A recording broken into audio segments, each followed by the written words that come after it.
أعوذ بالله السميع العليم من الشيطان الرجيم بسم الله الرحمن الرحيم الحمد لله الذي هدانا لهذا وما كنا لنهتدي لولا أن هدانا الله لقد جاءت رسل ربنا بالحق والصلاة والسلام على النبي الأمي القرشي الهاشمي بالقاسم محمد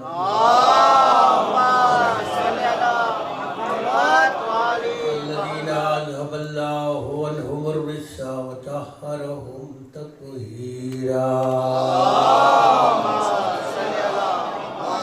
وعلى أهل بيته الطيبين الطاهرين المعصومين المظلومين أما بعد فقد قال الله سبحانه وتعالى في القرآن الحكيم وهو أصدق الصادقين وقوله الحق بسم الله الرحمن الرحيم يا أيها الذين آمنوا اتقوا الله وكونوا مع الصادقين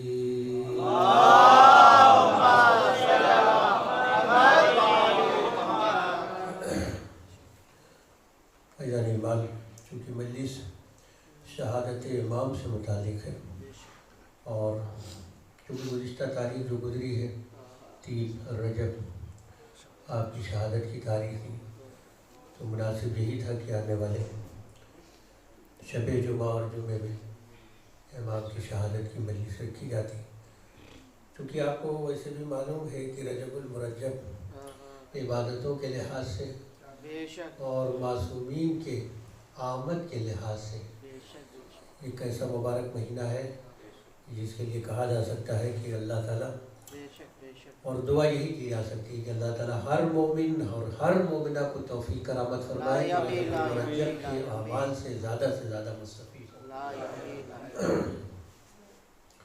کیونکہ اس وقت موضوع نہیں ہے کہ رجب کے فضائل میں اس وقت آپ کی خدمت میں ہدیہ کروں، لیکن کم آپ کو جب بھی آپ کو فیس بک کے ذریعے، واٹس ایپ کے ذریعے وقتاً فوقتاً اعمال ملتے رہتے ہیں، حتی الامکان کوشش کیجیے جتنا بھی وقت ملے اس میں رجب المرجب کے ایام کو زیادہ سے زیادہ استفادہ کرنے کی کوشش کیجیے۔ سب سے اہم تو یہ ہے کہ اعمال ایسے ہوں کہ وہ جو آخری حجت پردہ غیب میں بیٹھی ہو وہ کہے کہ یہ ہمارے اپنے ہیں۔ فقط اعمال بجا لانا وہ کافی نہیں ہے، جیسے کہ ابھی سید صاحب نے پوری آپ کو نظم سنائی اس حوالے سے، اور ایک درد ہے، ہر مومن کا درد ہے، مولا آئیے، حالات ایسے ہو چکے ہیں کہ مولا آ جائیے۔ کون ایسا مومن؟ ابھی میرے خیال سے تھوڑی دیر پہلے آپ نے دعائے عہد بھی پڑھی ہوگی ماشاءاللہ، اور یہاں دعائے عہد جب بھی جمعے کے دن پڑھی جاتی ہے، برسوں سے پڑھی جا رہی ہے، ہر مومن جو ہے کھڑے ہو کے عہد کرتا ہے، کھڑے ہوتے ہیں نا دعائے عہد میں، عہد کرتا ہے، بلکہ حکم یہ ہے کہ جیسے بیعت کے لیے ہاتھ جو ہے تو ویسے بیعت کے لیے اپنے ہاتھ بھی ہوا کرو گے تاکہ امام کی بیعت کی تجدید ہو، تجدید بیعت امام زمان ہو ہر جمعے کو۔ عہد کا کیا مطلب ہے؟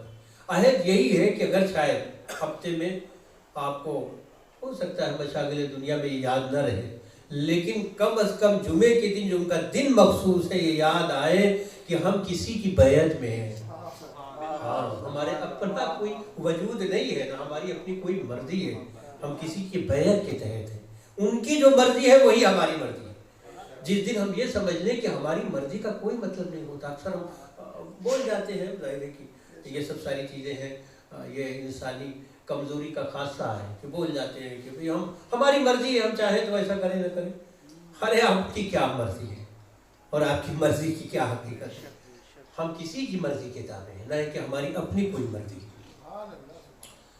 اب اس میرے خیال سے جتنے بھی اشعار پڑھے صحیح صاحب نے، اور جتنے بھی مثلا وہ مومن کی ہی تمنا ہے کہ جلد آ جائے، حالات ایسے ہو چکے ہیں جلد آ جائے۔ اب اس میں 2 باتیں ہیں، ایک تو یا یہ ہے کہ مصلحت الہی تو ہے، اس میں کوئی شک ہی نہیں کہ جب تک مصلحت نہیں ہوگی ساری دنیا مل کے بھی دعا کرے، مصلحت الہی شامل ہے، جب حکم ہوگا تبھی آئیں گے۔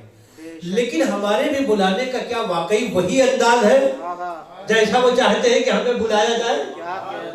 بلانے کا میں نے کہا کہ ہر جمعے کو یہاں آتے ہیں اور ہر جمعے کو یہ دعائیں عہد پڑھتے ہیں، اور جہاں بھی مجلس ہوتی ہے، جہاں بھی کوئی اس طریقے یعنی خصوصی نشست بھی ہوتی ہے، وہاں زمانے کے امام کے سلسلے کی دعا پڑھی جاتی ہے اور ہر مومن کی تمنا. لیکن کیا واقعی ہم ویسے ہی پکار رہے ہیں جیسے انہیں پکارنا چاہیے، جیسے انہیں آواز دینا چاہیے، جیسے ہم سے تقاضا ہے ان کا کہ ہماری غیبت تمہارے لیے نہیں ہے؟ اور یہ خود فرماتے ہیں کہ ہماری غیبت چاہنے والوں کے لیے نہیں ہے.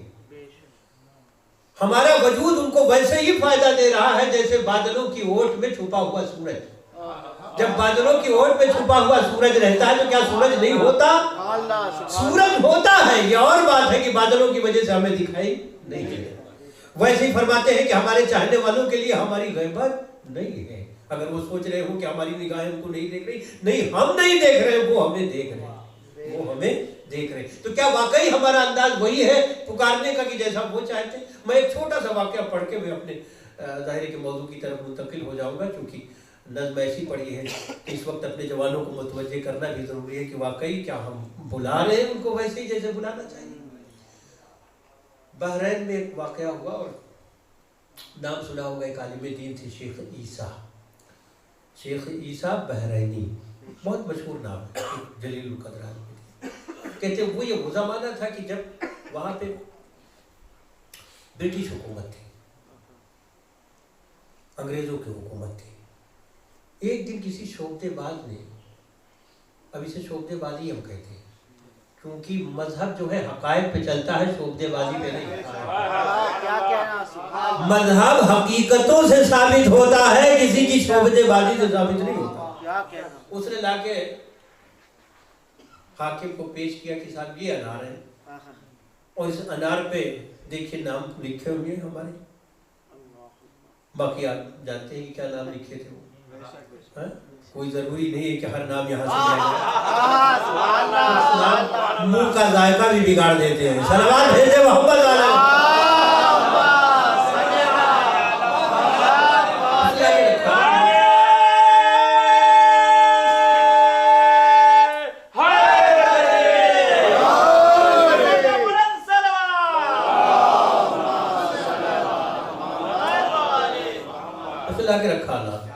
اور کہتا ہے کہ یہ دیکھیے نام اس پہ سخت ہے، اگر ہمارا مذہب حق نہ ہوتا تو ان کے نام دیکھیے اس طریقے سے تھوڑی آیا ہو جاتے، یعنی قدرت بھی چاہتی ہے. تو اس نے کہا بھی ٹھیک ہے، ان کو بھی بلا لیتے ہیں اور ان سے دلائل مانگتے ہیں. اگر وہ دلیل دیں گے کہ بھئی ان کا مذہب حق ہے، کوئی بات نہیں. تو کہتے ہیں اس زمانے میں شیخ عیسیٰ چونکہ قیادت کرتے تھے شیعت کی، تو ان کو اس نے مدعو کیا کہ آپ آئیے اور اس کا جواب دیجیے، یہ کیا مسئلہ ہے. وہ کہتے ہیں کہ ہمارا مذہب حق ہے اور آپ کہتے ہیں ہمارا مذہب حق ہے، اور اکثر آپ لوگ جھگڑے بھی کرتے ہیں اس سلسلے سے، تو یہ فیصلہ ہو جانا چاہیے. اس کے سلسلے سے آپ کے پاس کیا دلیل ہے؟ وہ کہہ رہا ہے کہ ہمارا مذہب چونکہ حق ہے اور قدرت بھی چاہتی ہے، ایک نیچر جو ہے وہ بھی ثابت کر رہا ہے کہ دیکھیے حق ہے نا. حالانکہ میرا جملہ یاد ہے نا کہ مذہب کی حقیقتیں شعبدے بازی سے ثابت نہیں ہوتی. مذہب کے جو حقائق ہیں وہ حقائق ہیں. جیسے ہی شیخ عیسیٰ سے اس نے کہا کہ آپ اس کے لیے کیا کہہ رہے ہیں، ان کا کوئی بات نہیں ہے، میں 3 دن کے اندر اس کا جواب دوں گا، میں 3 دن کے اندر اس کا جواب دوں گا. شیخ عیسیٰ 3 دن کا وعدہ کر کے چلے گئے، لیکن گھر جب آئے تو بے چینی بڑھی کہ میں نے کتنے دن کا وعدہ کیا ہے؟ 3 دن کا وعدہ کیا ہے. قوم کو بھی اطلاع مل گئی کہ قبلہ نے 3 دن کا وعدہ جواب دینے کا کیا ہے. اچھا ایسے معاملات میں جو ہے قوم جو ہے شاید ہو سکتا ہے کہ شیخ عیسیٰ کو ڈھیلے پڑتے، لیکن قوم جو ہے اس کو کیونکہ معاملہ یہ ہے کہ کل کو اگر آپ جواب نہ دے پائے تو فقط آپ نہیں جواب دیں گے بلکہ یہ پوری قوم کا مسئلہ بنا ہوا ہے. قبلہ کیا کریں گے آپ؟ انہوں نے کہا بھائی جو بھی کروں گا میں نے وعدہ کیا ہے، اب آپ سے کیا مطلب، میں نے وعدہ کیا کہ جواب دوں گا اس کا. کہا پہلا دن جیسے ہی شب آئی ویسے ہی شب میں نکل گئے صحرا میں، اور جا کے جو بھی وہ اعمال بجا لانے ہوئے وہ اس کے بعد انہوں نے استغاثہ کیا. اب استغاثے کے لیے جب علماء اتنا زور دیتے ہیں تو خود وہ کتنا استغاثہ کرتے ہوں گے. استغاثہ کیجئے اپنے زمانے کے امام سے، رجوع کیجئے اپنے زمانے کے امام سے، زیادہ سے زیادہ لو لگائیے ایسے مسائل میں زمانے کے امام سے. کبھی بھی مشکلات ہو تو کسی اور کو نہ پکاریے بلکہ زمانے کے امام کو آواز دیجیے. تو خود وہ ایسا کیوں نہیں کریں گے؟ کہتے شیخ عیسیٰ نے استغاثہ صبح یہ سحر نمودار ہو گئی. کوئی جواب نہیں ملا۔ مایوسی کے عالم میں گھر آ گئے، نماز پڑھی اور سو گئے۔ دن میں پوری قوم آ گئی، شیخ عیسیٰ ایک دن گزر گیا، 2 دن اور بچے، تو کوئی بات نہیں، کوئی بات نہیں۔ دوسرا دن آیا، اب شیخ عیسیٰ نے پچھلے دن کی بنسبت اس دن زیادہ رجوع قلب سے، کیونکہ کہتے ہیں جب شدت مسائب زیادہ بڑھتے ہیں تو انسان کا رجوع قلب بھی اسی انداز سے زیادہ بڑھتا ہے۔ کبھی کبھی دیکھا ہوگا کہ ہم روی میں کچھ دعائیں کرتے ہیں، ہمیں یاد بھی نہیں رہتا ہم کیا مانگ رہے ہیں، لیکن جب پریشان ہوتے ہیں تو جتنی لفظیں ادا کرتے ہیں وہ سب پتا ہوتا ہے کیا کہہ رہے ہیں۔ کہتے ہیں دل اس وقت جو ہے وہ بے قرار ہوتا ہے۔ کہتے ہیں دوسرے دن اور زیادہ شیخ عیسیٰ نے گڑ گڑا کے دعا، استغاثہ و فریاد رو رو کے پکار رہے، مولا آج دوسرا دن ہے، ایک دن گزر گیا، باقی ہمارے پاس 2 ہی دن ہیں۔ کہتے ہیں صبح کی سحر آج بھی نمودار ہو گئی، صبح ہوئی، جا کے نماز پڑھ کے پھر سو گئے۔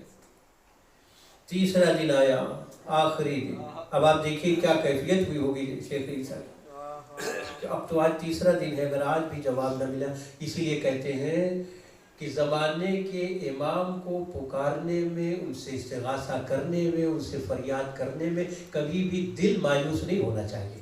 اکثر یہ ہوتا ہے، ہم ایک تو رسم ہم بنا چکے ہیں، سال میں 1 مرتبہ عریضہ ڈالتے ہیں، کتنی مرتبہ یہ شعبان آئے گی نا، سال میں 1 مرتبہ ہمیں یاد آتا ہے کہ عریضہ بھی ڈالنا چاہیے، جبکہ کہیں نہیں لکھا ہوا ہے کہ عریضہ فقط اور فقط 15 شعبان کو ڈالا جائے۔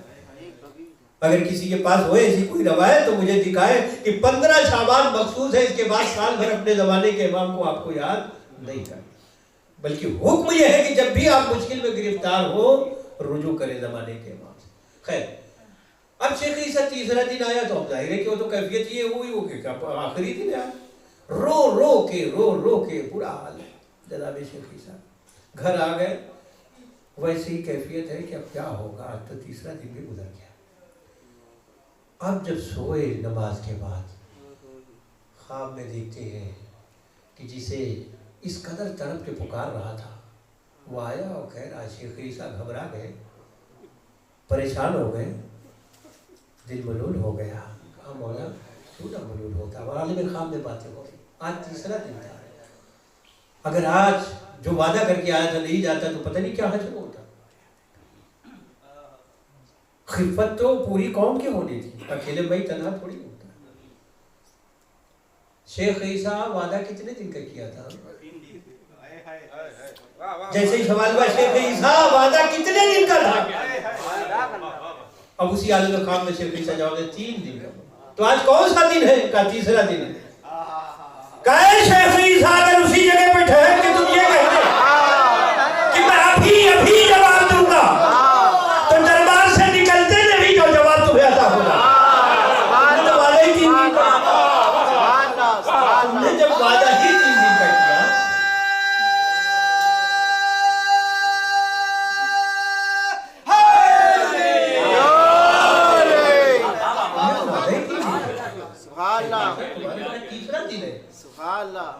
اس کا مطلب یہ ہے کہ مولا متوجہ کرنا چاہتے تھے کہ تمہارے بلانے کی جو کیفیت ہے اس کیفیت میں تو یہ تو ہے کہ ہم زبان سے فقط کہہ رہے ہیں، باقی دل سے تو ہمارا یہ حال ہے کہ اگر ہم کہہ دیں کہ بھئی اگر واقعی آ گئے تو کیا ہوگا۔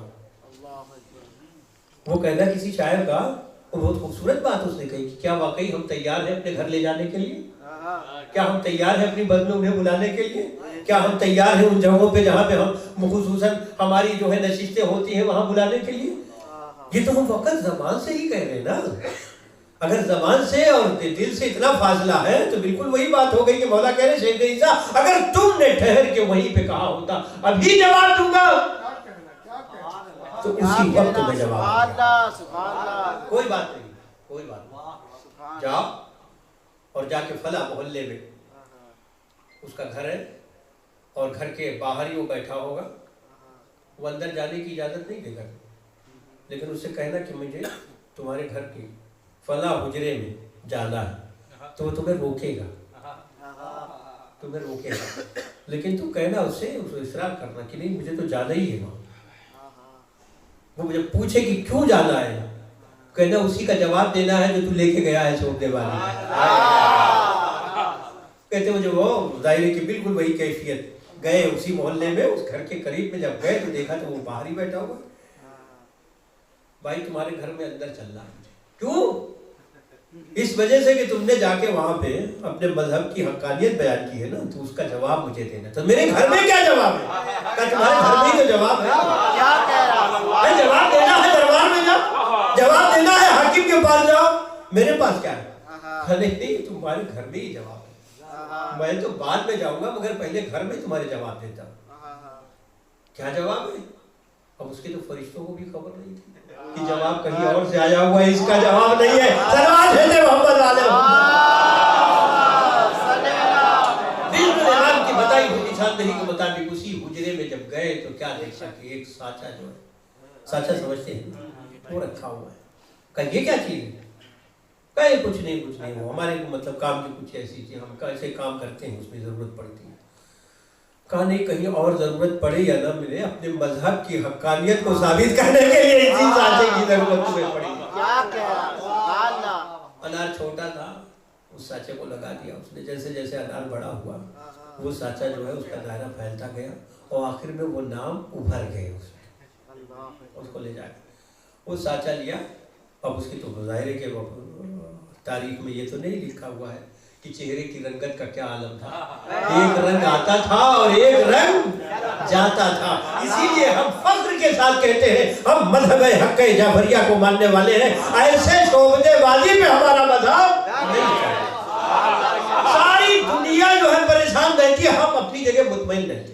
कभी भी किसी भी दौर में हमारी फिक्र में भी जब कोई बात आती है तो हम अपनी जगह मुतमईन रहते हैं। उसकी वजह यह है कि फिक्र जाफरी वो फिक्र है कि किसी दौर में जमाने के साथ एक कदम भी पीछे नहीं गई, एक कदम भी। यकीन माने नौजवानों, आप लोगों को तो याद नहीं होगा, जो हमारे बुजुर्ग बैठे हुए हैं, जो हमारे बुजुर्ग बैठे हुए हैं,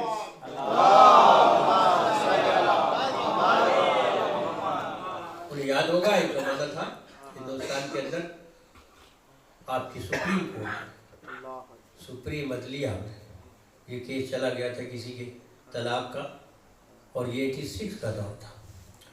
86 के तो बहुत सारे हमारे नौजवान जो है उस वक्त या तो दुनिया में तशरीफ नहीं लाए थे या तो आए थे, बहुत छोटे थे।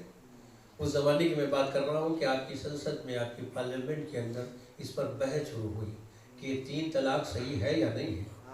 सब परेशान थे, लेकिन हम अपनी जगह मुतमईन थे।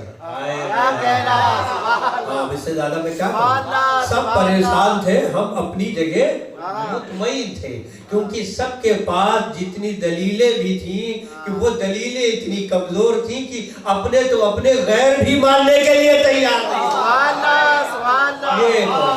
ये 86 की मैं बात कर रहा हूँ। उस वक्त एक शख्स ने पार्लियामेंट में, नाम नहीं लेते क्योंकि सब सही सियासी बात है, एक शख्स ने खड़े होकर उसी पार्लियामेंट के अंदर कहा था, काश ये 3 तलाक जिसने भी राइज किया था वो सही से इस्लाम समझ के कहता है।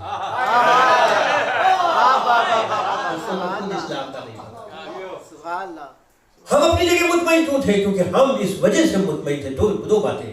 एक तो हमारा ईमान और ईकान अपनी फिक्र पर इतना है कि किसी दौर में भी हमें खिफ़त उठानी नहीं। दूसरों के यहाँ बाबे इज्तिहाद बंद है, हमारे यहाँ बाबे इज्तिहाद खुला। कोई मसला ऐसा आता भी है तो हम अपनी जगह मुतमईन रहते हैं। हमारा मर्जा भी जिंदा है और हमारा बाबे इज्तिहाद भी, और सरपरस्ती के लिए हमारा इमाम भी।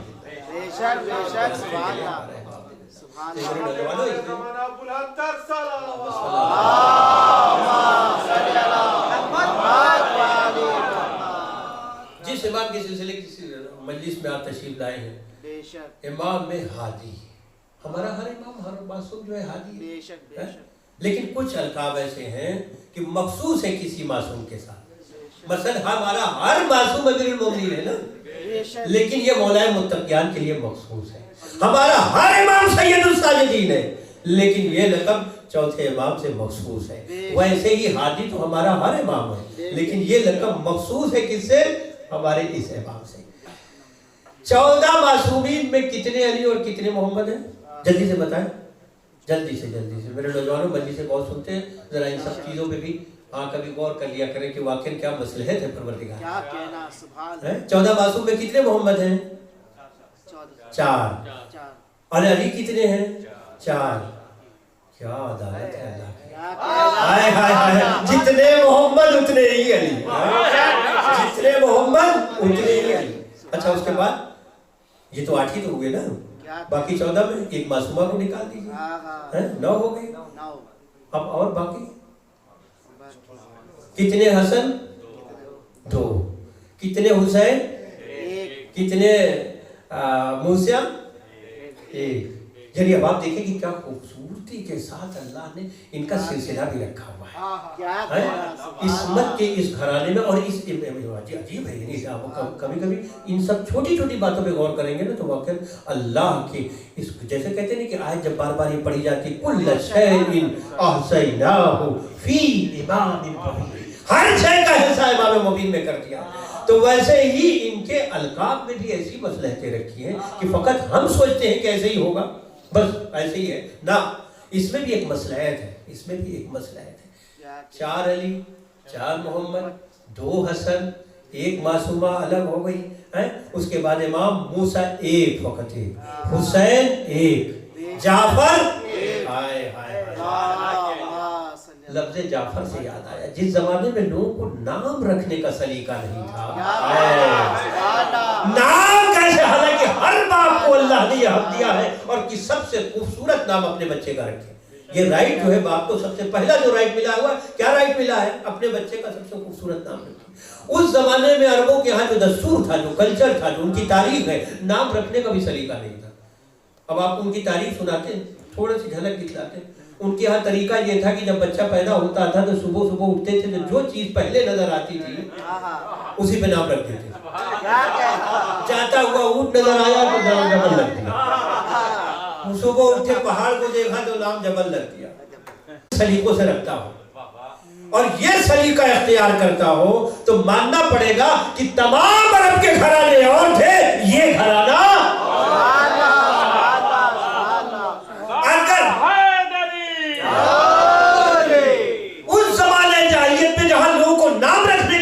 नहीं था। अगर कोई अपने बेटे का नाम तालिब रख रहा हो, कोई अपने बेटे का नाम वकील रख रहा हो, कोई अपने बेटे का नाम जाफर रख रहा हो, कोई अपने बेटे का नाम अली रख रहा हो, मानना पड़ेगा कि दुनिया और थी, ये घराना तालिब नाम रख के बताया कि कोई मतलूब है जिसका तालिब है। हाय हाय हाय, अरे मैंने पूरी तौहीद आपको सुना दी।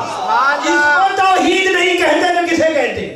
नाम तालिब रख के बताया कि कोई मतलूब है जिसका ये तालिब है। पहला बेटा, और आपको मालूम है कि मौला के और भी 3 भाई है ना, तीनों भाइयों में यानी और मौला में 10 साल का फर्क है, पूरे 10 इयर्स का, 10 साल। तालिब, उसके बाद अकील, फिर जाफर, फिर मौला कायनात। सबसे छोटे हैं ना मौला, यानी 3 भाई जो है वो बड़े हैं आपसे, तालिब, अकील, जाफर और मौला कायनात। सबसे पहला नाम तालिब रखा। हाय हाय, जनाब अबू तालिब पे जाने कुर्बान। उसके बाद दूसरे बेटे का नाम अकील रखा। अकील, अक्ल की खूबी का ही नाम नहीं है बल्कि इंतहाई अक्ल का नाम है। हाँ, जहाँ अक्लें तमाम हो जाती है उससे अकील कहा जाता है। अब इस लफ्ज की अहमियत को अगर समझना है कि अकील किसे कहते हैं तो बस ज्यादा तमहीद नहीं करना है, बस सिर्फ और सिर्फ आपको बेअन ही वही लफ्ज बता देना है। अगर अकील का मतलब ना समझ में आ रहा हो तो अकील बनी हाशिम से अंदाजा करेगी।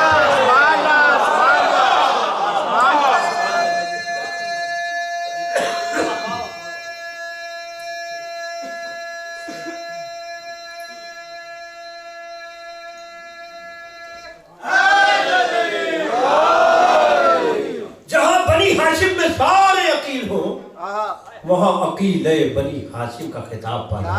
वैसे ही जहाँ सारे चांद हो वहाँ कमरे बनी हाशिम का खिताब पाला। उसके बाद जाफर, अल्लाह, जाफर के माने जाते हैं जाफर। अच्छा, किसी ने तशरीह आ जाइए, हमारे एक खतीब थे, अल्लाह उनको बड़ी के रहमत करे, दर्जात को बुलंद करे, पाकिस्तान चले गए थे जिस वक्त बंटवारा हुआ था, तो लेकिन ये कि बहरहाल हिंदुस्तान से और ऐसी दरख्वास्त है कि मैं नाम भी लूँ तो मैं जाना होगा। जामिया नाज़िमिया के पढ़े हुए थे खतीब आले मोहम्मद अल्लामा अज़हर हसन ज़ैदी मरहूम, अल्लाह वली की रहमत करे, जो लोग जानते हैं मुझे, तो बहुत बड़ा नाम है किताबत की दुनिया का। तो वो उनसे जब जाफरी की बात आती थी, जाफरी की बात आती थी कि भाई ये सादात जाफरी जो है, तो बड़ा खूबसूरत जुमला कहते हैं, भाई इनका तो कहना ही क्या, ये जाफरी सादात इनका तो कहना ही क्या, इनको तो वहां भी फरिश्ते कहेंगे जा तुझे फ्री कर दिया,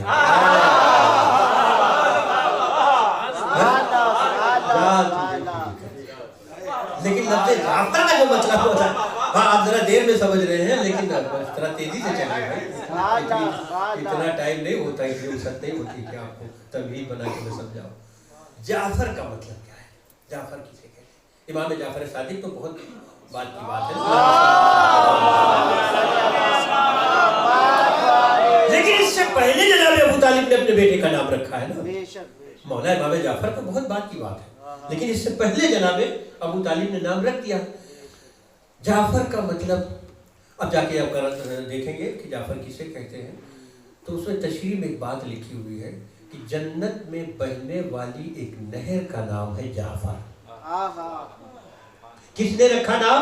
जनाब अबू तालिब। आज सारे अहले लोग मुझे लिखते हैं कि जन्नत में एक नहर है जिसका नाम है जाफर, वो जन्नत। अब इसको समझाने के लिए मैं थोड़ी सी तमहीद बनाऊंगा, तो मुख्तसर सी। मसलन मैं यहाँ रह रहा हूँ, सालमिया में रह रहा हूँ, काफी अरसा हो गया सालमिया में रहते हुए। अब कोई साहब हो कोई में रहने वाले, वो कहे किबला आपको मैं बताता हूँ कि गार्डन कहाँ है सालमिया। मुझे क्या बताएंगे भैया कि गार्डन कहाँ है, मैं तो सुबह शाम उठते बैठते देखता हूँ गार्डन की तरफ। अब मुझे क्या बताएंगे, वहीं रहता हूँ, मैं वहीं रहता हूँ। आप तो आके देखे होंगे, लेकिन मैं तो वहीं रहता ही हूँ, सुबह शाम देखता हूँ गार्डन। एक तो ये कैफियत हो गई कि जहाँ इंसान रहता है वहाँ की हर चीज से वाकिफ होता है, कौन सी चीज कहाँ है। फिर उससे कोई ना पूछे कि कहाँ है, तो पलट के यही कहेगा भाई हमें क्या बतलाएंगे, हम तो रहते ही वहाँ हैं। अब मुजफ्फरनगर वालों को क्या बताना कि मुजफ्फरनगर में किदवई नगर कहाँ है। हमें पता होना चाहिए मुजफ्फरनगर वालों को किदवई नगर कहाँ है, किदवई नगर उनसे पूछे हम ना कि हम उनको बताएं। अब ऐसे ही है कि अगर जाफर जन्नत में बहने वाली नहर का नाम है, तो ये तो मानना पड़ेगा कि नहर जो भी हो जन्नत में कोई है जो देख रहा है, जन्नत में नहर का नाम जाफर है।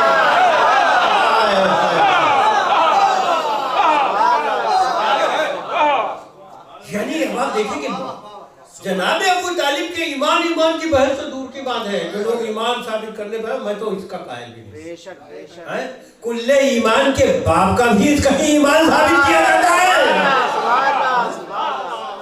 फिर तो आपके ईमान का जायजा लेना पड़ेगा, उसकी जांच करनी पड़ेगी। और ये अब ये अंदाजा करें कि कभी कभी हमारे ये जो बैठे होंगे मदा खान, ये शोरा, ये सारे के सारे इस बात की गवाही देंगे, वाकई कभी कभी ज़हन जो है नहीं होता कि भाई क्या पढ़ना क्या नहीं पढ़ना। जाकिरी को तो छोड़े, जाकिरी का भी ऐसे ही जब आते तो भाई क्या पढ़ना, मजमे के हिसाब से भी कभी कभी ऊपर नीचे करना पड़ता है। लेकिन ऐसे में अगर कोई सहारा मिलता है ना, तो बस ये यहाँ का सहारा है। जी अता जैसे कहते हैं ना, हमारे फजाइल के बाद जो भी खोलता है, चाहे वो शायर हो, चाहे वो जाकिर हो, चाहे वो खतीब हो, जबान उसकी होती है दहन में, लेकिन बतालिब हम अता करते रहते हैं, बोलता वो अपनी जबान से, बाकी हम। तो ये कैसे मुमकिन हुआ? इसी इमाम के वाक़े से मुमकिन हुआ, इसी 10वें इमाम के वाक़े से। आपके एक सहाबी थे जिनका नाम अबू हाशिम जाफरी, बड़ा मशहूर नाम है, ये शायद सुना हो पहले किसी खतीब से। अबू हाशिम जाफरी अक्सर मौला की खिदमत में आते थे और आके बयान करते थे, मौला बस जितनी देर रहता हूँ जैसे लगता है कि तबीयत अभी सैर नहीं हुई, कुछ और। अबू हाशिम जाफर कहाँ रहते थे? बगदाद में। मौला का मस्कन कहाँ था? सामर्रे में। चाहे वो कैद खाने की जिंदगी हो या कैद खाने से थोड़े दिन मोहलत मिलती थी तो बाहर की जिंदगी हो, लेकिन कहाँ रहते थे? सामर्रा। जो लोग ज़ियारत को जा चुके हैं वो अच्छी तरीके से जानते हैं, कहाँ बगदाद, कहाँ सामर्रा, कहाँ बगदाद, कहाँ सामर्रा। अब जब अबू हाशिम आते थे तो मौला पूछते थे, अबू हाशिम सफर में कोई सहूबत, कोई परेशानी, कोई तकलीफ? मौला सब तो ठीक है लेकिन सवारी जरा जो है ना वो बस ऐसे ही है, जैसे पंजाबी ना वही है। बैठ गए तो बस वो भी कहती है कि आराम आराम से चलेंगे, बड़ा टाइम लगा देगा। मेरा एक वो होता है कि आपके पास जल्दी आ जाए, ये चल ही नहीं पाती, कमजोर है। मौला ने कहा बस इतनी सी बात है। हाँ मौला कोई ऐसा इजाज कर दीजिए कि बस एकदम। हाँ जब वो हाशिम सवारी के साथ कुछ तब्दीली हो जाए या तुम्हारे साथ?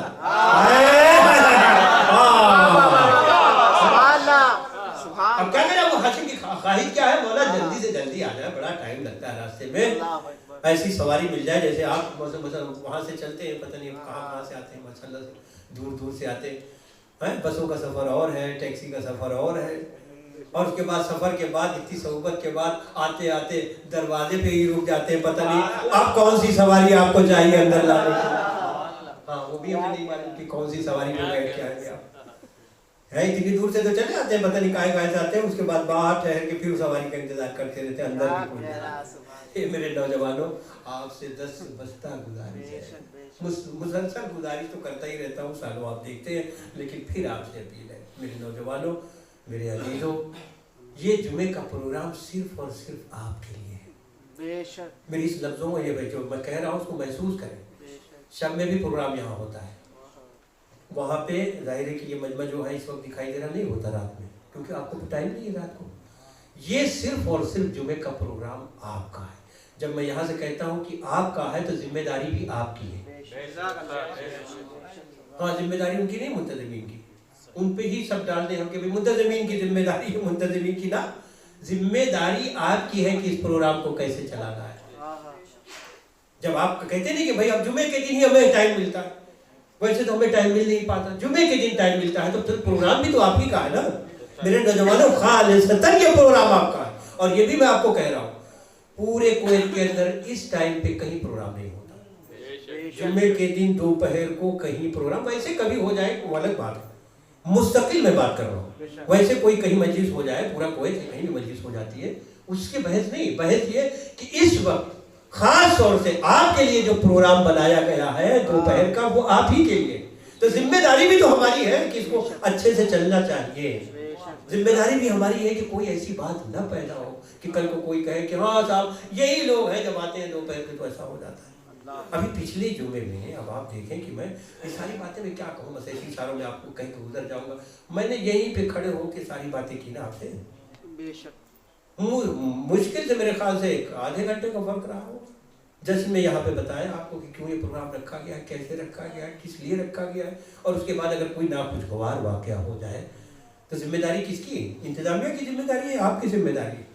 इंतजामिया क्या करे, इंतजामिया क्या करे, आपसे रिक्वेस्ट करती है, आपसे हाथ जोड़ती है, भाई आप अंदर चले चलिए, आप अंदर, क्योंकि आए ही आप इसी के मकसद के लिए, जब आए ही इसी मकसद के लिए हैं तो फिर बाहर रहने का कोई मतलब नहीं होता। आप यकीन जानिए, अच्छा फिर पहले कभी किसी जमाने में आप कुछ करते होंगे बाहर, कोई किसी को खबर नहीं, लेकिन आज आपको सिर्फ ये 2 निगाहें नहीं बल्कि तीसरी आंख भी देख रही होती है, और उसकी रेंज इतनी है, आपको बताऊं मैं, ऐसे मैं नहीं कह रहा हूँ कि आपको फकत ऐसे ही सुना रहा हूँ या मैं सब कोई खौफ दिला रहा हूँ। आप जाके हुसैनिया के चारों कॉर्नर चेक कीजिए, हाई जूम कैमरे लगे हुए हैं, दूर तक वो वॉच करते रहते हैं, बिल्कुल क्लियर तस्वीरें लेते हैं, बिल्कुल क्लियर। आप सोच रहे होंगे कि नहीं हमें कौन पहचानेगा, हमें कौन जानेगा, हम तो जो भी करें यहाँ पे खड़े होके ना, हाई जूम कैमरे लगे हुए और बाकायदा वो आप उनकी निगाहों में हैं। तो खुदा के वास्ते मजलिस का वास्ता, शहादत की इस मजलिस का वास्ता कि कोई ऐसी बात मत कीजिए कि कल को लोग उंगली उठाएंगे, बस इनके प्रोग्राम में ऐसी होता है दोपहर में जब आते हैं। और तकलीफ कहाँ होती है, मैं अपनी बात कर रहा हूँ, उसी से तकलीफ वहाँ होती है जब कोई कह देता है ए बस यूपी वाले इनको कोई काम नहीं। खुदा की कसम मैं मिंबर में बैठ के कह रहा हूँ, मुझे बहुत शर्म आती है, उस वक्त मेरा सर झुक जाता है जब कोई कहता है कि यूपी के बच्चे ये सारे कुछ समझते हैं ना। यूपी का मेयार ये, मैं समझता हूँ पूरे हिंदुस्तान में ये कोई फख्र की बात नहीं है, मैं कह रहा हूँ, मगर जितनी मजलिसें एक दिन के अंदर आपके उस सूबे में होती हैं, हिंदुस्तान में कहीं नहीं होती। आप नोएडा से लेके गाजीपुर तक की आखिरी सरहद तक बिहार की चले जाएं, जितनी मजलिसें एक दिन के अंदर यूपी में होती कहीं भी नहीं होती। बेशक लेकिन अगर इसके बावजूद भी अगर कोई ये कह रहा हो क्या ये बस ऐसे ही इन लोगों का बहुत तकलीफ होती है। यकीन जाने आप इससे मतलब नहीं कि वो मुजफ्फरनगर के हैं, ये बिजनौर के हैं, ये गाजीपुर के हैं या आदमगढ़ के हैं ना, जब लफ्ज यूपी आता है तो तकलीफ होती है उसको। इस वजह से आपसे खुसूसी दस्तबस्ता गुजारिश है कि आइंदा मत कीजिए ऐसा। आप आते हो, मैंने तो कहा ना कि चाहे जश्न हो चाहे मजलिस हो 1.5 से 2 घंटे बस, इससे ज्यादा का कहाँ प्रोग्राम होता है। कोई इंडिया पाकिस्तान थोड़ी है कि रात भर का प्रोग्राम यहाँ चलता है कि इतनी देर तक कौन बैठेगा। मजलिस भी होती तो 1.5 से 2 घंटे के अंदर सब सिमट जाता, उसी में मर्दियां भी हो जाता, उसी में मजलिस भी हो जाती, सब कुछ होता है। तो मेरे अजीजों, मेरे नौजवानों, खुसूसन उन नौजवानों से गुजारिश है जो अभी अभी आए हैं, ताज़ा आए हैं, और जाहिर है कि ये कुवैत उनके लिए साजगार रहे, जिस मकसद से आए हैं उस मकसद में कामयाबी हो, और ज़्यादा फोकस कीजिए उस मकसद की तरफ, अपने मकसद को पूरा कीजिए, क्योंकि आए आप इसीलिए आए। और मेरा पिछली तकरीर का जुमला अगर याद हो, कुछ पूरा कीजिए न कीजिए, एक मकसद जरूर पूरा कीजिए। वक्त गुजर जाएगा, जैसे लगता है कि आंख लगी है अभी, जब आंख खुलेगी तो आपको एहसास होगा कि मुझे तो कुवैत में 10 साल हो गए और कुछ भी नहीं कर पाए, मुझे तो 12 साल हो गए कुछ भी नहीं कर पाए। एकदम तेजी से गुजर, यकीन जाने, एक जहाँ बहुत सारी चीजें तकलीफ की है, एक चीज आसानी ये है कि हाँ वक्त बड़ी तेजी से गुजर जाता है। वरना 2 साल 2.5 साल 3 साल रहने वालों से जरा पूछे 3 साल कैसे होते, जिंदगी के आपके 3 साल यहाँ निकलते हैं, आपकी कीमती जिंदगी से 3 साल कम होते हैं। अब उस जिंदगी के 3 साल को यहाँ कुर्बान करते हैं और नतीजे में 0 हो। 0 का मतलब क्या है? अगर आप कुछ भी कर रहे हैं, कोई भी मकसद पूरा कर रहे हैं, सब रखा रह जाएगा जीरो। अगर बच्चे को तालीम नहीं दिला पाए, अगर बच्चों को अच्छी तालीम नहीं दिला पाए तो कुछ भी मकसद, जो भी आप सोच रहे होंगे कि ये लेके आए हैं, ये मकसद लेके आए हैं, कुछ फायदा नहीं। आप देख रहे हैं यहाँ पे हालात कैसे रोज बरोज तेजी के साथ हालात बदल रहे हैं। कल को कुछ और था, आज कुछ और है, आने वाले दिनों में कुछ और होने वाला है। अक्सर लोग कहते हैं क्या करें किबला, अब इतनी महंगी तालीम हम कैसे दिला सकते हैं? अब इस छोटे से, आपको तो मालूम है छोटी दरगाह में इतनी महंगी हो गई है तालीम। ए अजीजों, अगर महंगी तालीम हो गई जो उसको आप अचीव नहीं कर सकते हैं, तो बहुत सारी आसान भी तालीम है जो बेहतरीन मकसद से इस वक्त लोग अपने बच्चों को दे रहे हैं।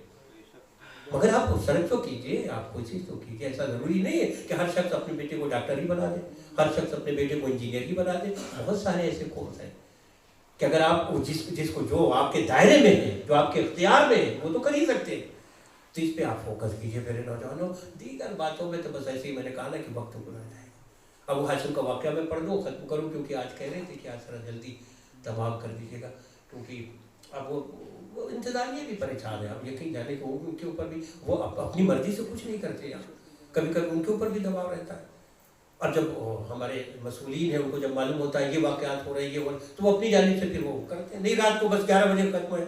अब उनको नहीं मालूम कि हमारा मजमा ही 10 के बाद आता है। उनको इससे गलत नहीं है कि भाई 10 बजे के बाद है, आप कब आए, या मसलन आप अगर कहते हैं 3 बजे खत्म कर दीजिएगा, आप आ ही रहे 2:30 बजे, मसलन आप आइए 2:30 बजे, तो उनको इससे मतलब नहीं कि आप कब आ रहे हैं। उनको तो ये है कि नहीं, जो आपका प्रोग्राम हो 3 बजे आप खत्म कीजिए बस। तो कहने का मकसद ये, कोई ऐसी चीज न कीजिए कि जिससे फिर परेशानी बढ़ती है। हमारा जो ये खूबसूरत प्रोग्राम है जुमे के दिन का, मैंने कहा ना कि बरसों से चल रहा है और इसीलिए रखा गया, सिर्फ आपके लिए, सिर्फ आपके लिए। आप निगाह उठा के देखिए कि सिर्फ और सिर्फ आप ही होंगे इसमें। मशहूर है पूरे कुवैत में, कहते भी है लोग, जाके देखिए बैचलर का मजमा तो जुमे को आपको मिलेगा। मुझे फख्र है इस बात पे, कोई इस पे हमें वो नहीं है, शर्मिंदगी नहीं है कि सिर्फ बैचलर ही आते हैं जुमे के दिन। हमें खुशी है इस बात की कि आपके लिए, खास तौर से आपके लिए बनाया गया प्रोग्राम कि आए दुआए मजमा पढ़ें, आए दुआए अहद पढ़ें, आए आप मजलिस या महफिल में शरीक हो, इसमें खुशी है हमें। लेकिन ये कि उसका ख्याल रखिए अजीजों, मेरे नौजवान, उसका भरपूर ख्याल रखिए। और मैं अबू हाशिम की जो बात कर रहा था, वो एक खास बात थी जिसकी तरफ आपको मतलब, पहले तो मौला से उन्होंने कहा मौला हमारे लिए कुछ कीजिए ऐसा कि मैं जल्दी आपके पास आ जाऊँ। मौला ने कहा ठीक है, अब ऐसे ही कर देता हूँ कि जो लाने वाली सवारी ऐसी होगी कि तुम बैठोगे पता भी नहीं चलेगा। हाय हाय हाय, कब मेरी खिदमत में आ गए। जिसका मतलब ये है कि बारगाह तो ये है कि अपने मसाइल आप बताइए, अपनी परेशानी का जिक्र कीजिए, अपनी तकलीफ को मौला के हुजूर पेश कीजिए। मौला ऐसा है, इसीलिए मेरे नौजवानों में कहता हूँ, जब भी कोई यहाँ तकलीफ हो, دنیا کے سامنے گانے سے، دنیا کے سامنے رونے سے، دنیا کے سامنے بیان کرنے سے کہیں زیادہ آپ پر واجب ہے کہ اپنے زمانے کے امام سے کہیں۔ میں برابر کہتا ہوں لوگوں کے سامنے خدا کے لیے میرے نوجوانوں اپنی پریشانی کا رونا بندوں کے سامنے کبھی نہ کرنا۔ ایک تو یہ وہ ہیں کہ ہمیشہ تلاش میں رہتے ہیں کہ کہاں پہ زخم ہے، نمک ہر گھر میں موجود ہے۔ ہاں، کبھی توقع مت کیجئے کسی سے، اس کے پاس ہے نمک اور چھڑک دے گا۔ ایک تو اللہ ناراض ہوتا ہے اس بندے سے جو بندے کے سامنے شکوہ کرتا ہے، اپنی تکلیف کا، اپنی غربت کا، اپنے افلاس کا۔ حدیث میں روایت ہے، میرے جملے نہیں، حدیث میں جو بندہ کسی بندے کے سامنے اپنی روزی کا تذکرہ کرتا ہے اور اپنی اس غربت کا تذکرہ کرتا ہے، اپنی اس مسکینی کا تذکرہ کرتا ہے، اللہ اس کے لیے فقر کے 70 دروازے اور کھول دیتا ہے۔ کیوں؟ اسے سب سے معیوب لگتا ہے میرے ہوتے ہوئے بندہ بندے کے سامنے گڑگڑا رہا ہے، میں نے اپنا دروازہ تو اسے ہر وقت کے لیے کھولے رکھا ہے، یہاں تک کہ جب سب سو رہے ہوتے میرا دروازہ کھلا ہوتا ہے اور یہ جا کے بندوں کے آگے رو رہا ہے، مجھے یہ تکلیف ہے، مجھے یہ تکلیف ہے۔ میں تو کہتا ہوں آپ میرے سامنے بیان کرو، میرے سامنے جتنا اس کے سامنے رو رہے ہو نا، ایک حصہ بھی نہیں، ایک بس خالی ایک قطرہ آنسو کا ادھر تمہاری آنکھوں سے نکلے گا، ہماری رحمت کے دروازے کھل جائیں گے تمہارے، تو بندوں کے سامنے کہہ رہے۔ تو جیسے ہی ابو حاتم نے تذکرہ کیا، مولا نے کہا کوئی بات آ تو جاؤ گا۔ اتنے میں ابو حاتم نے دیکھا کہ ایک شخص آیا اور مولا سے ہندی میں کلام کرنے لگا، ہندی زبان۔ اب ایک مرتبہ ابو حاتم اسے دیکھ رہے ہیں، مولا کو دیکھ رہے ہیں، اور مولا کہتے ہیں کہ جیسے آپ کو عربی اچھی آتی ہو یہاں، تو سب آدمی حیرت سے دیکھا یار ہندی آدمی اتنی اچھی عربی کیسے بول رہا ہے۔ ویسے تو عربی سب کو آتی ہے، لیکن اس عربی کی بات کر رہا ہوں کہ جب آپ بولنے لگے تو لوگ دیکھیں کہ بھائی اس لباس میں یہ آدمی اتنی اچھی عربی کیسے بول رہا ہے۔ وہ بولنا کچھ اور ہوتا ہے، ویسے تو سمجھنے کا اور سمجھانے کے لیے تو سب کو ہی اتنی آ جاتی ہے۔ اب جب مولا کی طرف دیکھا ابو حاتم نے کہ مولا اتنی شاندار ہندی بول رہے، جیسے ہی وہ گیا ایک مرتبہ ابو حاتم دیکھ کے کہتے ہیں مولا یہ ہندی آپ نے کہاں سے سیکھی؟ جبکہ اتنے قریبی تھے ابو حاتم، برابر آتے تھے، ابھی معرفت کے اس زینے پہ بھی نہیں پہنچے تھے۔ سوال کیا ہے؟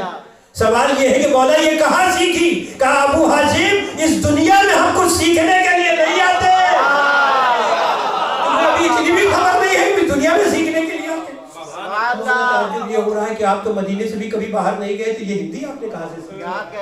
ابو حاتم ہمیں دنیا میں کچھ سیکھنا نہیں پڑتا، ہم وہاں سے تعلیم لے کے آتے ہیں۔ مولا ایسا ہے؟ یہ کون تھا؟ یہ ایک طبیب ہندی تھا جس کے کچھ مسائل تھے، پریشان تھا۔ طبیب سمجھ رہے ہیں؟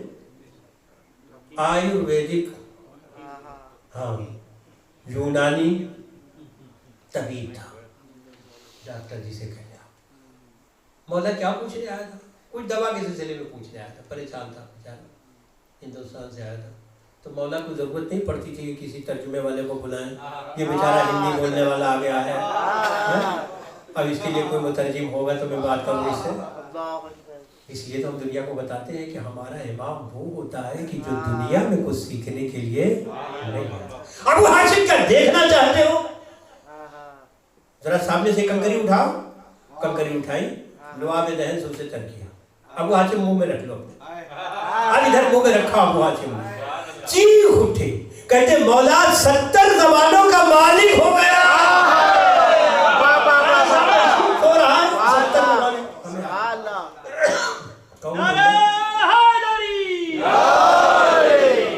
جس کے لعاب ذہن میں یہ تاثیر ہو، اس کے خون کی کیا تاثیر ہوگی؟ ابو حاتم کہتے ہیں مولا 70 زبانوں کا میں مالک ہوں، اور ہندی تو ایسی بول سکتا ہوں کہ اب پھر طبیب ہندی کو اس کو بلائیے گا نا تو وہ بھی کہے گا کہ یار یہ تو ابھی بیٹھے تھے خاموش تھے، بالکل ہماری بات ہی نہیں سمجھ رہے تھے، اب کیسے؟ اسی لیے میرے نوجوانوں، میرے شعرا سے گزارش ہے، جب بھی آپ کا اتفاق ہو مولا یہ سعادت بخشیں، ان کی بارگاہ میں جائیں تو اپنے لیے زبان مانگے، زبان طلب کریں، کلام نطق کرنے کی صلاحیت مانگے، کیونکہ یہ اسی دروازے سے ملتا ہے، کہیں اور سے عطا نہیں ہوتا، ورنہ پڑھنے والے تو بہت ہیں، اللہ جسے مقبول کر دے۔ آوازیں بھی بہت اچھی اچھی ہوتی ہیں کبھی کبھی، لیکن ایک اوسط آواز بھی کبھی بڑی مقبول ہو हो जाती है, बहुत मकबूल हो जाती है। और ये याद रखिएगा, कभी भी, इसलिए मैं कहता हूँ कि पढ़ने वालों को ये जहन में हमेशा रखना चाहिए कि ये अता उनकी है, जब चाहे वो खर्च ले। जब तक आप उनके वफादार रहेंगे, ये सलाहियत आपके अंदर रहेगी। जिस दिन आप उनके वफादार नहीं रहे, उस दिन ये मसला कुछ का कुछ हो सकता है। अल्लाह ताला आप सबकी तौफीकात में इजाफा फरमाए। आपका आना यहाँ इबादत के लिए अल्लाह ताला इसे कबूल फरमाए। जो मोमिन मुश्किलात में हैं, परवरदिगार उनकी मुश्किलात को आसान फरमा। खुसूसन कुछ मोमिन इस वक्त अलील है, शदीद अलील है, उनके लिए दुआ फरमाए वाली, उन सबको सेहत कामिल और आजिल बिलखुसूस एक मोमिना जो एक कोई थी अहलिया है, वो अलील है, सब उनके लिए दुआ फरमा दें। और भाई अली रज़ा के एक अजीज़ हैं जो इस वक्त हॉस्पिटलाइज है ICU में, मालिक उन्हें भी महक के बीमार करबला शिफाए कामिल और आजिल। जो भी मोमिन इस वक्त दुआ के लिए हाथ बुलंद किए हुए, मालिक के उठे हुए हाथों को खाली नहीं उठाना। यौम जुमा यौम सरकार इमाम ज़मान है, ज़माने के इमाम के हुजूर हम सब की इस पुरसे को कबूलियत कर उनके हुजूर हमारे अमाल ऐसे, क्योंकि हर जुमे को आपको मालूम रवायत के जुमले है कि हमारे अमाल उनकी खिदमत में पेश होते। अल्लाह हम सब के अमाल को इस काबिल बना दें कि हमारे अमाल को देख और उनकी रज़ा और खुशबूदियाँ हमें हासिल। हमारे मरहूमीन के दर्जात को अल्लाह ताला बुलंद फरमाए। जिस इमाम की गुरबत का तज़किरा करने के लिए आए हैं, हालांकि हर इमाम हमारा जो भी ज़हर दगा से शहीद हुआ है, ज़हर तो सबको ज़हर ही मिला, अक्सर बेशतर इमाम को हमारे ज़हर मिला, लेकिन कुछ ज़हर ऐसे हैं कि जिसका तारीख में बहुत शिद्दत के साथ जिक्र है। यानी ज़हर तो ज़हर ही, मैंने कहा ना कि ज़हर जब ज़हर दगा मिलता था तो क्या कैफियत होती थी वो तो ज़ाहिरी तारीख में लिखा हुआ है। लेकिन कुछ इमाम कुछ मासूम ऐसे हैं कि जिनके जहर की शिद्दत का जो बयान है उसी से अंदाज़ा होता है जहर कितना शदीद रहा होगा। अब जालिम अदवार है, हर मासूम के सामने जालिम अदवार, खुद इमाम के सामने मुतवक्किल जैसा जालिम जिससे आगाज़ होता है। आपकी ज़ाहिरी जो इमामत है उसका आगाज़ मुतवक्किल के दौर में हुआ है। अभी जो मुतद बिल्लाह जिसके दौर में आपको जहर मिला है, इन बेशुमार लानतियों पे बेशुमार लानत होती है। आप अजीजों जब भी तारीख में पढ़ते हैं कभी वाकई ना जहर का, मैंने कहा जहर की शिद्दत, सबसे पहला जहर इमाम हसन मुज्तबा का, जो जहर कातिल कहा जाता है, मौला इमाम हसन का जहर है, जिसके लिए मिलता है कि जहर का असर शुरू होते ही जिगर के टुकड़े जो है जिगर के टुकड़े कट के गिरने लगे हैं। जिगर का कट के गिरना ही बताता है कि जहर कितना शदीद, जहर की शिद्दत। दूसरा जहर इमाम रज़ाए गरीब का, अंगूर के दानों में पिरोए हुए ये जहर कहते इतना जहर कातिल था कि चंद दाने भी इमाम ने नोश फरमाए थे और कैफियत तारी हो गई। एक मर्तबा जालिम ने कहा कि कुछ और ले, मौला ने पलट के कहा तेरे मतलब के लिए इतने ही। और ये कहने के बाद दोष पर इबारत की और अबार रखने के बाद, क्योंकि आपने बताया था अपने गुलाम हरसबा को कि जब मैं पलटूं और दोष पर अबा हो तो समझ लेना कि हमें जहर मिल गया। ये भी जहर बहुत शदीद था।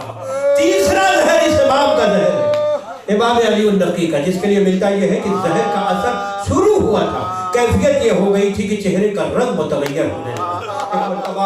गुलाम ने आके कहा मौला अजीब कैफियत पा रहा हूँ। कहा हाँ जो वसीयतें मैंने तुम्हें की है उस वसीयतों का ख्याल रखना। मेरा फर्जंद आएगा और वही मुझे गुस्ल कफन देगा। यानी जमाने के इमाम के बाबा की जाने बेचारा किया। इमाम हसन अस्करी आए, अपने हाथों से गुस्ल कफन दिया। इमाम की तजहीज़ और तकफीन सिर्फ और सिर्फ मासूम की तजहीज़ क्यों कौन करता है? मासूम करता है। इमाम ने अपने हाथों से गुस्ल कफन दिया। लेकिन मैं कहूँगा आका आप बड़े खुशनसीब हैं। जालिम दौर सही, लेकिन कम से कम अपने हाथों से गुस्ल कफन तो दे लिया। लेकिन आए वो मासूम इमाम, क्या करे जिसके हाथों में हथकड़ी, पैरों में बेड़िया, बाप का लाशा में गोरो कफन, रोने घर पे पड़ा हो रे फरियादी दादी अपने दादी। अजब आलम था यारो, बस दो जुमले बसाए थे। अजब आलम था। मक्तल कहता है कि जिस वक्त जनाब सैयद सज्जाद 11 मुहर्रम को हुसैन के लाशे पर से गुजरे हैं तो कैफियत ये थी कि बार बार लाशा देखते थे और एक मर्तबा पुपी के चेहरे को जैसे ही जनाब ज़ैनब ने ये महसूस किया कि सैयद सज्जाद के चेहरे का रंग बदल रहा, कहा बेटा तुम्हें किस कैफियत में मैं पा रही हूँ? कहा फूफी अम्मा उस जवान बेटे का दम क्यों न निकल जाए जिसके बाप का लाशा में गौरव कफन पड़ा हुआ और वो अपनी आंखों से ये मंजर देख रहा हो। एक मर्तबा ज़ैनब ने कहा नहीं नहीं सैयद सज्जाद हौसला रखो। लेकिन जब जनाब ज़ैनब ने ये महसूस कर लिया कि सैयद सज्जाद को इफाका नहीं हो रहा है तो अपने को नाके से गिराई। मैंने तो पढ़ दिया जुमला ना सुनते आप सबसे है कि जनाब ज़ैनब ने अपने को नाके से गिराया। लेकिन कभी आपने महसूस किया कि नाके से गिराना अपने को क्या इतना आसान था? अरे जिसके दोनों हाथ फंसे गर्दन बंधे हुए वो ज़ैनब मक्तल में नाके से गिरी। इसीलिए ज़माने का इमाम कह रहा है सलाम हो जद्दे मजलूमा पर जिनके दोनों हाथ फंसे गर्दन बंधे भाई के लाशे के करीब आए। ये मेरे भैया